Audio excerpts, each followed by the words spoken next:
साथ बदलते भारत की शान।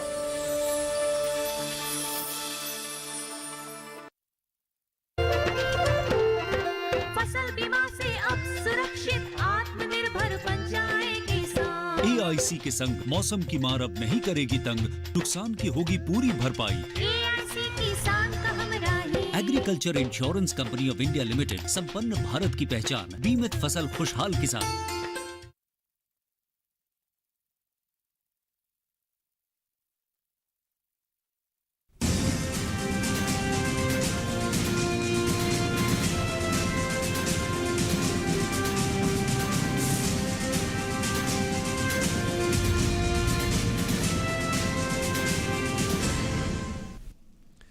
नमस्कार, किसान समाचार में आप सभी का स्वागत है। मैं हूं संतोष चौधरी। तो चलिए सबसे पहले नजर डालते हैं मुख्य समाचारों पर।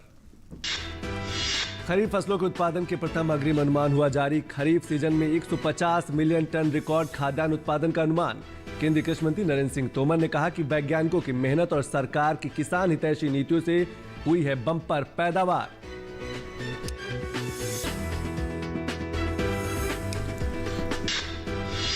केंद्रीय कृषि मंत्री की अध्यक्षता में राष्ट्रीय कृषि सम्मेलन का हुआ आयोजन। कृषि मंत्री ने कहा कि रबी सीजन के लिए केंद्र से राज्यों को दी जाएगी पूरी मदद और कृषि के समग्र विकास के लिए राज्यों से कृषि विज्ञान केंद्रों से मिलकर लक्ष्य तय करने का किया अनुरोध।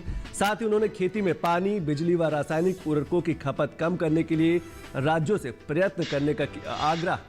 भारत ने कृषि उत्पादों के निर्यात में अत्यधिक वृद्धि कर एक महत्वपूर्ण उपलब्धि हासिल की। वर्ष 2021-22 में अप्रैल से अगस्त तक कृषि और प्रसंस्कृत खाद्यान्नों के निर्यात में इससे पिछले वर्ष की तुलना में 21.8% की हुई वृद्धि। वाणिज्यिक जानकारी और सांख्यिकी महानिदेशालय ने इस बारे में त्वरित अनुमान किया जारी। और बुनकरों और कारीगरों को GAM पोर्टल से जोड़ने के लिए अभियान। 30 अगस्त तक 28,374 कारीगरों और 1,49,422 बुनकरों का पंजीकरण। पहल से लगभग 35.22 लाख हथकरघा कामगारों और 27 लाख हस्तशिल्प कारीगरों को बाजार तक सीधी पहुंच के मिलेंगे अवसर। और खबरों पर विस्तार से नजर डालते हैं और सबसे पहले बात करते हैं कि खरीफ फसलों के उत्पादन के प्रथम अग्रिम अनुमान जारी कर दिया गया है। खरीफ सीजन में 150.50 मिलियन टन रिकॉर्ड खाद्यान्न उत्पादन का अनुमान व्यक्त किया गया है। किसानों, वैज्ञानिकों की मेहनत व सरकार की किसान हितैषी नीतियों से बम्पर पैदावार हुई, एक केंद्रीय कृषि मंत्री नरेंद्र सिंह तोमर ने कहा है। किसानों की अथक मेहनत, वैज्ञानिकों की कुशलता व माननीय प्रधानमंत्री के नेतृत्व में सरकार की किसान हितैषी नीतियों से उत्पादन बढ़ा है। प्रथम अग्रिम अनुमानों के अनुसार 2021-22 के दौरान मुख्य खरीफ फसलों के अनुमानित उत्पादन इस प्रकार है।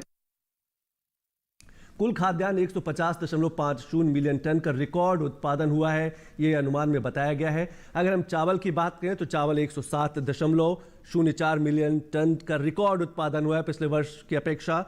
पोषक यानी कि मोटे अनाज 34 मिलियन टन का रिकॉर्ड उत्पादन किया गया है। खरीफ फसलों के आंकड़े हैं जो उत्पादित हुए हैं।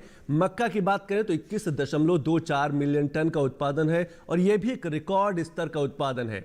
अगर हम दलहनी फसलों की बात करें, दलहन की बात करें तो 9.45 मिलियन टन का उत्पादन हुआ है, यह अग्रिम अनुमान जारी किया है।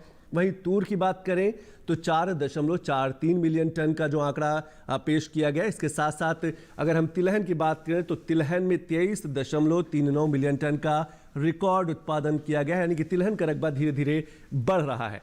मूंगफली की बात करें तो मूंगफली 8.25 मिलियन टन का रिकॉर्ड उत्पादन हुआ है।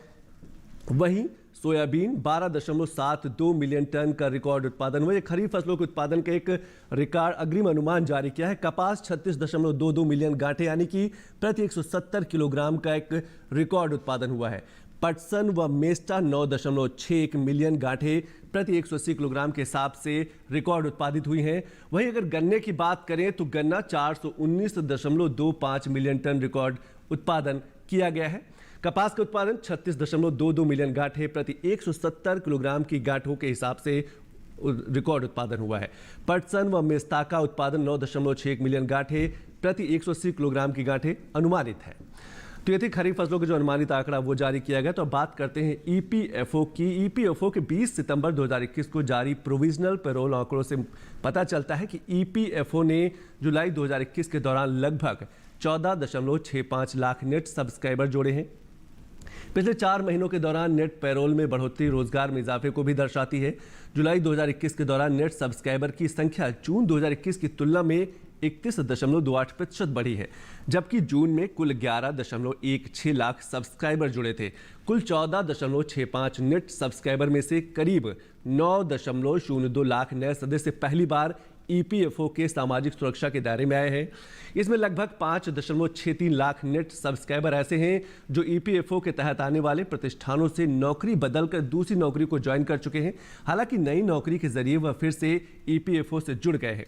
इससे पता चलता है कि अधिकांश अंशधारकों ने पुरानी राशि की निकासी के लिए आवेदन करने के बजाय अपनी पिछली नौकरी से वर्तमान पीएफ खाते में जमा राशि को ट्रांसफर करके ईपीएफओ के साथ अपनी सदस्यता जारी रखने का विकल्प चुना है। आंकड़े ये भी दर्शाते हैं कि जुलाई 2021 के दौरान पहली बार ईपीएफओ में शामिल होने वाले सदस्यों की संख्या में 6% की बढ़ोतरी हुई है। जो सदस्य फिर से ईपीएफओ के दायरे में आए हैं उनकी संख्या में लगभग 9% की बढ़ोतरी दर्ज हुई है, जबकि बाहर निकलने वाले सदस्यों की संख्या में पिछले साल की इसी अवधि की तुलना में 36.84% की कमी आई है। और अब बात करेंगे निर्यात की। देश में निर्यात संस्कृति को बढ़ाने और निर्यातकों की सभी समस्याओं को हल करने की दिशा में 20 से 26 सितंबर तक पूरे देश में वाणिज्यिक सप्ताह का आयोजन किया जा रहा है। हरियाणा के गुरुग्राम में कैसे मनाया जा रहा है वाणिज्य सप्ताह, आइए देखते हैं इस खास रिपोर्ट के जरिए। आजादी की 75वीं वर्षगांठ के उपलक्ष्य में मनाए जा रहे आजादी के अमृत महोत्सव श्रृंखला में 20 से 26 सितंबर तक देश भर में अखिल भारतीय वाणिज्य सप्ताह मनाया जा रहा है। इसी कड़ी में मंगलवार को हरियाणा के गुरुग्राम में 2 दिवसीय उत्सव का आयोजन किया गया, जिसमें राज्य के कई निर्यातकों ने हिस्सा लिया। इस अवसर पर मुख्य अतिथि हरियाणा के वाणिज्य महानिदेशक ने कहा कि आज राज्य में निर्यातकों के लिए हर तरह की सुविधाएं दी जा रही हैं, जिससे उनके लिए एक उपयुक्त माहौल तैयार हो सके। इंडस्ट्रियलिस्ट हैं उनको एक अवेयरनेस देनी है और उस अवेयरनेस के साथ साथ हर एक ज़िले में कोई ना कोई ऐसा प्रोडक्ट हमने आइडेंटिफाई करना है जिसको हम एक्सपोर्ट की तरफ ले जा सकें, जिसका एक्सपोर्ट में शेयर बढ़ाया जा सके।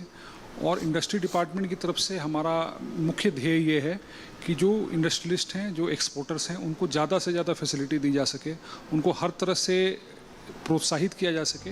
इस अवसर पर मौजूद निर्यातकों ने सरकार द्वारा चलाए जा रहे कार्यक्रम की सराहना की।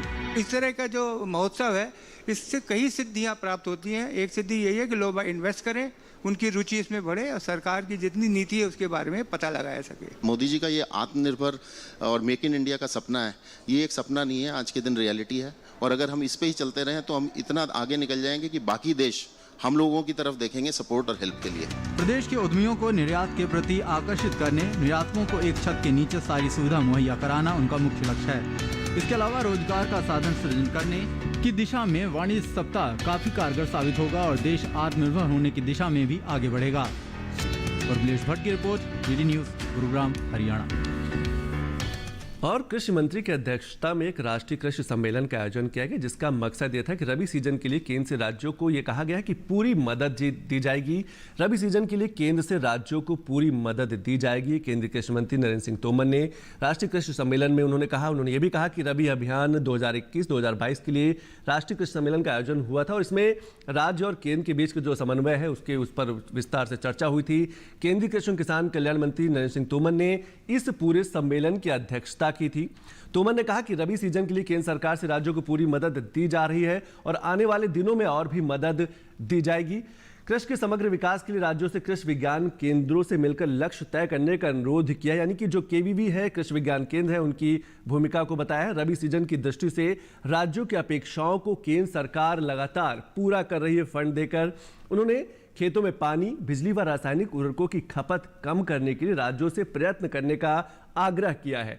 नैनो यूरिया का उपयोग बढ़ाने पर ध्यान देने का उन्होंने आग्रह किया, जो कम खर्चीला है और मिट्टी का स्वास्थ्य जो है वो बेहतर करता है।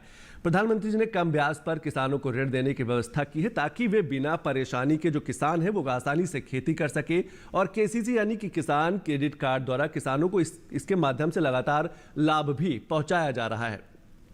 लगभग 2.25 करोड़ से ज्यादा केसीसी वितरित किए जा चुके हैं, यानी कि 2.25 करोड़ से अधिक किसानों के पास किसान क्रेडिट कार्ड है, जिनके माध्यम से किसानों को 2.25 लाख करोड़ रुपए तक का ब्याज ऋण यानी कि आसानी से उन तक उपलब्ध कराया जा रहा है। और उपभोक्ता मामले, खाद्य और सार्वजनिक वितरण मंत्रालय के अंतर्गत आने वाले खाद्य एवं सार्वजनिक वितरण विभाग यानी कि DFPD ने पहली बार फोर्टिफाइड राइस स्टॉक्स की खरीद के मामले में ग्रेड ए के फोर्टिफाइड राइस कर्नेल्स और सामान्य चावल के लिए एक समान विनिर्देश जारी किए हैं, जिसमें 1% FRK को सामान्य चावल के स्टॉक के साथ मिश्रित किया जाना चाहिए। विभाग ने आगामी खरीफ विपणन सत्र 2020-21 के लिए केंद्रीय पूल की खरीद के लिए खाद्यान्नों के एक समान विनिर्देश जारी किए हैं। सामान्य प्रक्रिया के तहत ये निर्देश धान, चावल और ज्वार, बाजरा, मक्का, रागी जैसे अन्य मोटे अनाजों के लिए जारी किए गए हैं।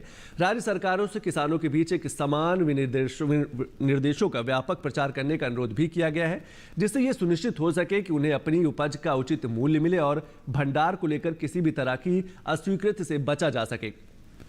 सभी राज्यों, केंद्र शासित प्रदेशों और भारतीय खाद्य निगम को सलाह भी दी गई है कि KMS 2020-21 के दौरान खरीद में एक समान विनिर्देश सख्ती से अपनाए जा सकते हैं। ये उल्लेख करना जरूरी है कि किसान के हित की रक्षा और प्रोत्साहन देने के क्रम में भारत सरकार ने हरियाणा व पंजाब के संबंध में 26 सितंबर 2020 से और बाकी देश के लिए 28 सितंबर 2020 से खरीद अवधि निर्धारित कर दी है। भारतीय खाद्य निगम और राज्य खरीद एजेंसियों को झंझट मुक्त खरीद और किसानों को न्यूनतम यानी कि MSP का भुगतान सुनिश्चित करने के भी निर्देश दिए गए हैं। तो आइए देखते हैं कि इस मौसम में किसान कैसे करें अपने फसलों का ख्याल और क्या क्या रखें सावधानियां।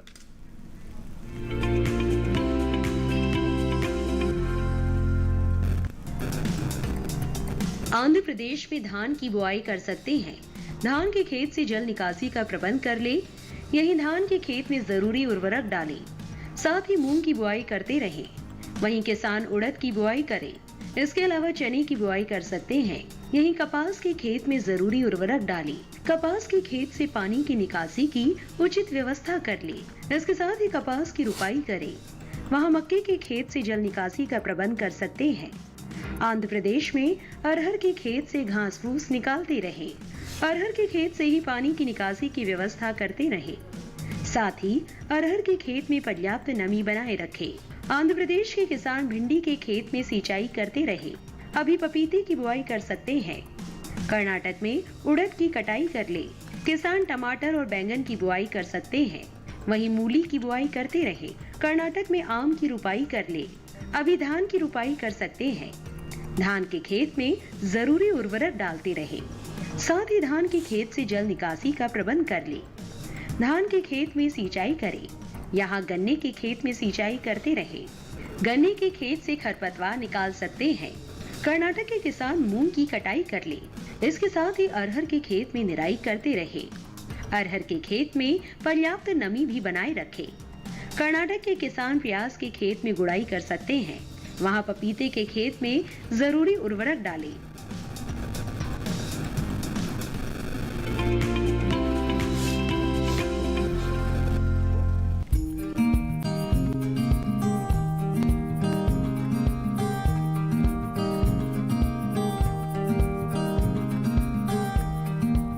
बेबी कॉर्न मक्का की कोई किस्म नहीं है, बल्कि वो अवस्था है जब भुट्टे में दाने बनने वाले हो या बनने शुरू हुए हों।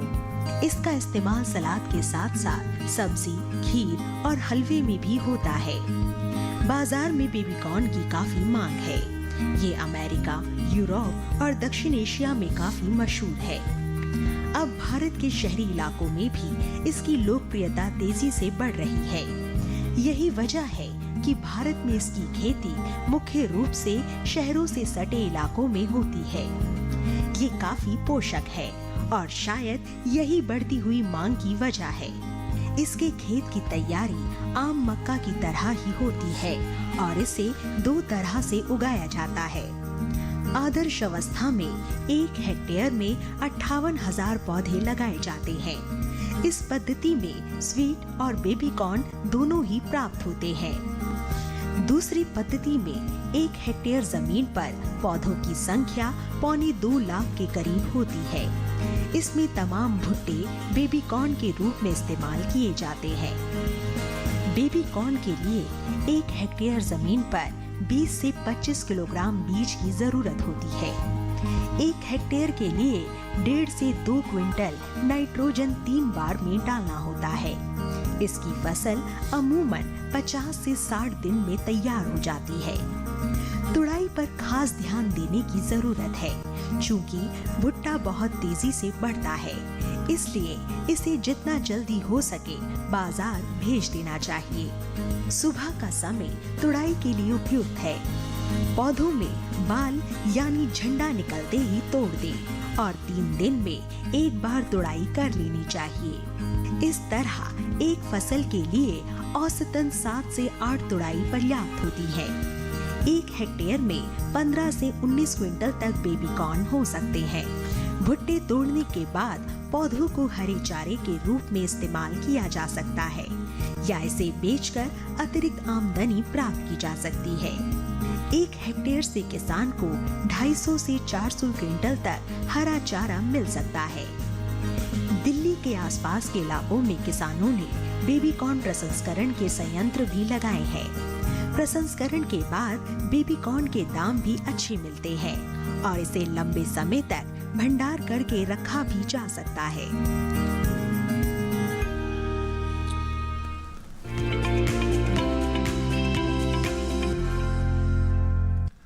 और अब बात करेंगे कि वन धन को सरकार कैसे आगे बढ़ा रही। बुनकरों और कारीगरों को बाजार तक बेहतर पहुंच प्रदान करने के प्रयास के तहत उन्हें GM government of E market place portal से जोड़ने के लिए एक अभियान शुरू किया गया है ताकि वे अपने उत्पादों को सीधे सरकारी विभागों को बेच सके। इससे हथकरघा और हस्तशिल्प में काम करने वाले कारीगरों, बुनकरों, सूक्ष्म उद्यमियों, महिलाओं, आदिवासी उद्यमियों और स्वयं सहायता समूह जैसे उन विक्रेता समूहों की भागीदारी बढ़ेगी जिन्हें सरकारी बाजारों तक पहुंचने में चुनौतियों का सामना करना पड़ता है और जो अपर्याप्त अवसरों से जूझते हैं। पोर्टल पर 30 अगस्त 2021 तक 28,374 कारीगरों और 1,49,422 बुनकरों का पंजीकरण हो चुका था।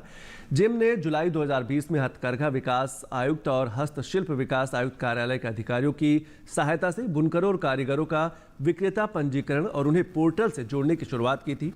साथ ही 56 हस्तशिल्प सेवा केंद्रों और 28 बुनकर सेवा केंद्रों के अधिकारियों को प्रशिक्षित भी किया गया और विक्रेता पंजीकरण प्रक्रिया में शामिल किया गया।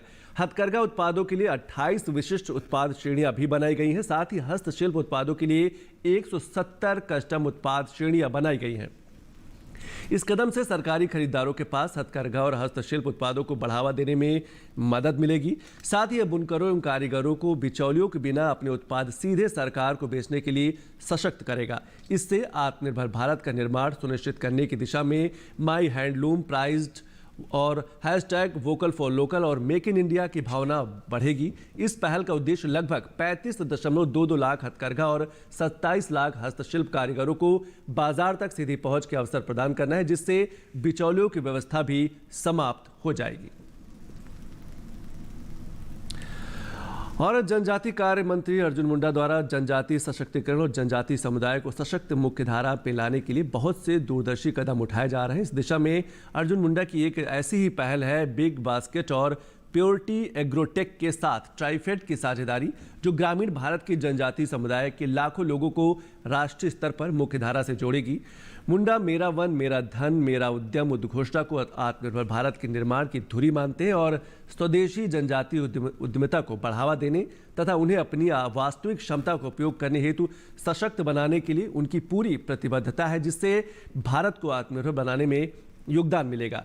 ट्राइफेड जनजाति समुदाय के जीवन और आजीविका में सुधार लाने और जनजाति सशक्तिकरण के लिए अपने पहले से चल रहे प्रयासों को आगे बढ़ते हुए विभिन्न संगठनों के साथ तालमेल बनाने के लिए उनके साथ साझेदारी कर रहा है। इस संदर्भ में ट्राइफेड ने एक सुव्यवस्थित ई किराना प्लेटफॉर्म बिग बास्केट के साथ समझौता ज्ञापन पर हस्ताक्षर भी किए हैं, जो वन धन उत्पादन इकाइयों से उन्हें उपलब्ध कराए जाने वाले प्राकृतिक वन धन उत्पादों की बिक्री के साथ साथ उनके प्रचार प्रसार का भी काम करेगा। ट्राइफेड और बिग बास्केट द्वारा दिनांक 20 सितंबर 2021 को एक समझौता ज्ञापन पर हस्ताक्षर किया गया। ट्राइफेड बिग बास्केट के साथ जुड़कर अपने बुनियादी ढांचे, विशेषज्ञता और पहुंच का लाभ उठाकर पूरे देश में ग्राहकों की व्यापक संख्या को ऑर्गेनिक, नेचुरल और ट्राई फूड वन धन उत्पादों को उपलब्ध करा सकता है। इससे जनजाति समुदाय द्वारा हाथ से बनाए गए वन उत्पादों को शामिल करके बिग बास्केट को अपने पोर्टफोलियो को और अधिक समृद्ध करने में भी मदद मिलेगी। bigbasket.com पर ग्राहकों के ट्राइफेड ट्राइब्स इंडिया वन धन की एक विस्तृत एवं विशेष शिक्षा के माध्यम से बहुत से जनजाति उत्पादों की पेशकश की जाएगी। ट्राइबल एरिया के अगर प्रोडक्ट को आप देखें तो उसमें आपको कई चीज़ें सम्मिश्रित ढंग से मिलेगी। एक तो वो एथनिक है, एक ऑर्गेनिक है एक जिसको कहा जाए हाउस बेस्ड है, एक नेचुरल है। ऐसे प्रोडक्ट का अंतर्राष्ट्रीय स्तर पर कैसे पहुंचाया जाए, इसमें बिग बास्केट को आज एक सहयोगी के रूप में ट्राइफेड ने हस्ताक्षर किया है। तो इससे काफ़ी चीज़ें आगे बढ़ेगी और लगातार जिस तरीके से मांग बढ़ेगी उसी तरीके से हमारे गांव के रहने वाले लोगों को इस उत्पाद के साथ जुड़ने का, जोड़ने का और रोजगार उन्मुखी बनाने का मौका मिलेगा। और भारत ने कृषि उत्पादों के निर्यात में अत्यधिक वृद्धि कर एक महत्वपूर्ण उपलब्धि हासिल की है। वर्ष 2021-22 में अप्रैल से अगस्त तक कृषि और प्रसंस्कृत खाद्यान्नों के निर्यात में इससे पिछले वर्ष की तुलना में 21.8% की वृद्धि दर्ज की गई है। वाणिज्यिक जानकारी और सांख्यिकी महानिदेशालय ने इस बारे में त्वरित अनुमान भी जारी किया है। और बात करते हैं मंडी भाव की और देखते हैं कि देश के अलग अलग अनाज मंडियों में अनाज का क्या है भाव।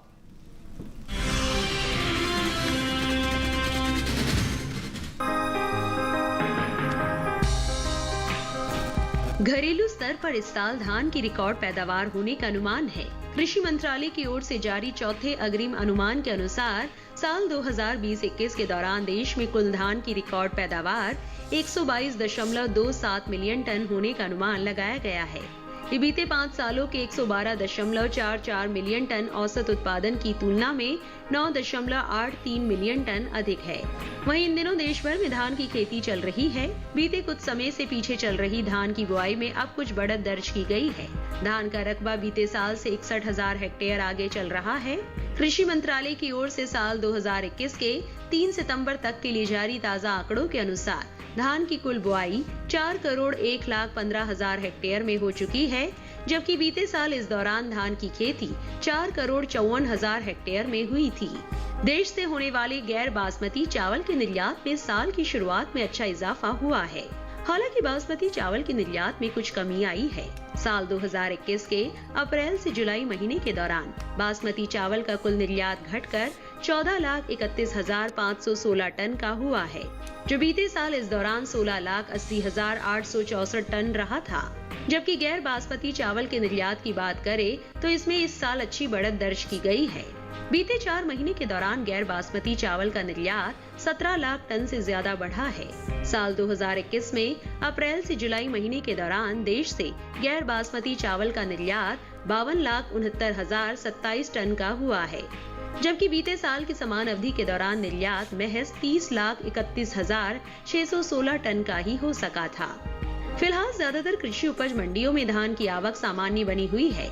इसके हाजिर भाव की बात करें तो एग्मार्कनेट के अनुसार धान का कटोरा कहे जाने वाले राज्य छत्तीसगढ़ की चरामा मंडी में 20 सितंबर को धान का भाव रहा 1,500 रुपए। 21 सितंबर को इसका भाव 50 रुपए गिरकर 1,450 रुपए हो गया। राज्य की ही नारायणपुर मंडी में 20 सितंबर को धान का भाव रहा 1,200 रुपए। 21 सितंबर को इसका भाव 50 रुपए बढ़कर 1,250 रुपए पर आ गया। उत्तर प्रदेश की बात करें तो यहाँ हरदोई मंडी में 20 सितंबर को धान का भाव रहा 1,520 रुपए, जो कि 21 सितंबर को 20 रुपए गिरकर 1,500 रुपए पर आ गया। जबकि यहीं की लखीमपुर मंडी में 21 सितंबर को धान का भाव 10 रुपए बढ़कर 1,440 रुपए से 1,450 रुपए हो गया। इसी तरह उत्तर प्रदेश की ही नौगढ़ मंडी में भी धान की खरीद फरोख्त बढ़त के साथ हुई। यहाँ 20 सितंबर को इसका भाव रहा 1,530 रुपए। 21 सितंबर को यहाँ इसका भाव 120 रुपए चढ़कर 1,650 रुपए हो गया।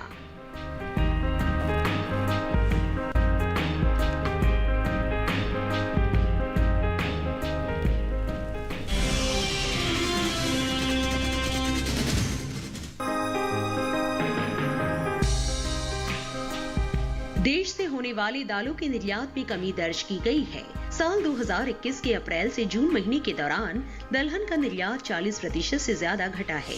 वाणिज्य मंत्रालय की संस्था एपीडा की ओर से जारी ताजा आंकड़ों के अनुसार देश से साल 2021 में 57,625 टन दालों का निर्यात हुआ है, जबकि बीते साल इस दौरान दलहन का निर्यात 1,10,393 टन का हुआ था। यानी बीते 3 महीने के दौरान दालों का निर्यात 40,000 टन से ज्यादा घटा है। दलहन की पैदावार पर नजर डालें तो इस साल देश में दलहन की रिकॉर्ड पैदावार होने का अनुमान है।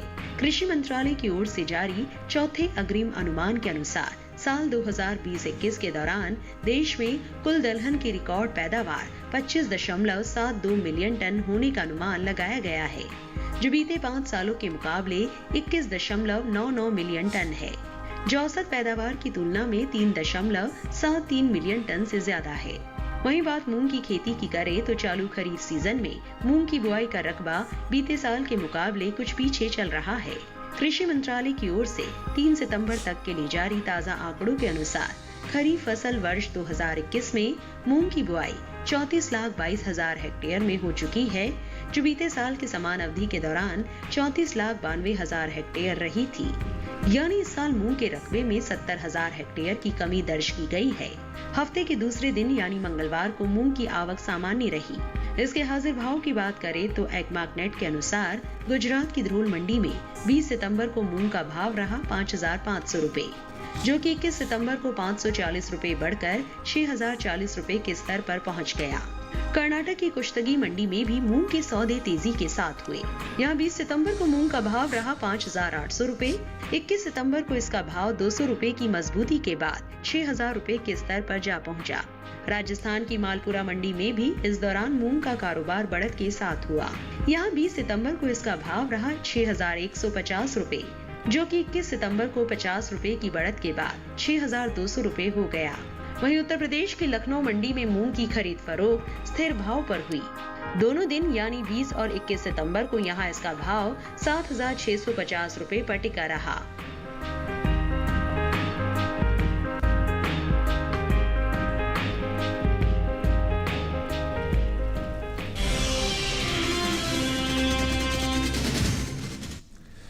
तो इन्हीं खबरों के साथ किसान समाचार में अभी बस इतना ही। नमस्कार।